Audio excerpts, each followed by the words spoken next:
Hi friends, అందరూ ఎలా ఉన్నారు? పండు మిర్చి పచ్చడి ఎలా చేయాలో చెప్తాను. ఫస్ట్ అయితే పండు మిరపకాయలు తీసుకొని బాగా వాష్ చేసి తడి లేకుండా తుడిచి పక్కన పెట్టేసుకోవాలి. తొడమలు కూడా తీసుకోవాలి. తర్వాత చింతపండులో ఎలాంటి గింజలు నార లేకుండా తీసి పక్కన పెట్టుకోవాలి. అలాగే స్టవ్ పైన కొన్ని ఆవాలు మెంతులు కూడా వేయించి పక్కన పెట్టుకోవాలి. మంచిగా దూరగా వేయించాలి.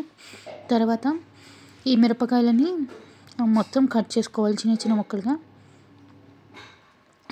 ముక్కలుగా కట్ చేసుకున్న తర్వాత మిక్సీ జార్ అయితే తీసుకొని అందులో ఫస్ట్ వేయించి పెట్టుకున్న ఆవాలు మెంతులని పౌడర్ చేసి పెట్టుకోవాలి. తర్వాత కట్ చేసి పెట్టుకున్న మిరపకాయలను గల్లుప్పు వేసి మిక్సీ చేసుకోవాలి. అది కొంచెం మిక్స్ అయిన తర్వాత అందులో వెల్లుల్లి రెబ్బలు ఫస్ట్ అయితే తీసి పెట్టుకున్న చింతపండు కూడా వేసి బాగా మిక్సీ పట్టుకోవాలి. తర్వాత ఫస్ట్ మనం పౌడర్ చేసుకున్న మెంతులు ఆవ పౌడర్ కూడా వేసి బాగా మిక్సీ చేయాలి. తర్వాత పోపు పెట్టేసుకోవడమే. తాలింపు గిన్నె పెట్టేసుకొని ఆయిల్ వేసేసి తాలింపు గింజలు వేసేసి శనగపప్పు, ఎండుమిరపకాయలు, కొన్ని వెల్లుల్లి రెబ్బలు కూడా వేసి కొంచెం వేగిన తర్వాత ఇంగువ కూడా వేసేసి పచ్చడిలో యాడ్ చేసేసుకోవడమే. చాలా టేస్టీగా ఉంటుంది పండు మిర్చి పచ్చడి. ఈ సీజన్లో పండు మిరపకాయలు చాలా దొరుకుతాయి ఫ్రెండ్స్. చాలా బాగుంటుంది. ఒకసారి అయితే ట్రై చేయండి.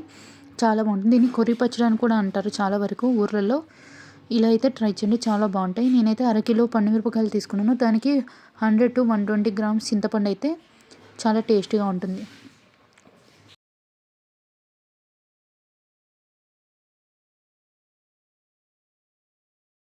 Okay friends, thank you for watching. Like, share and subscribe.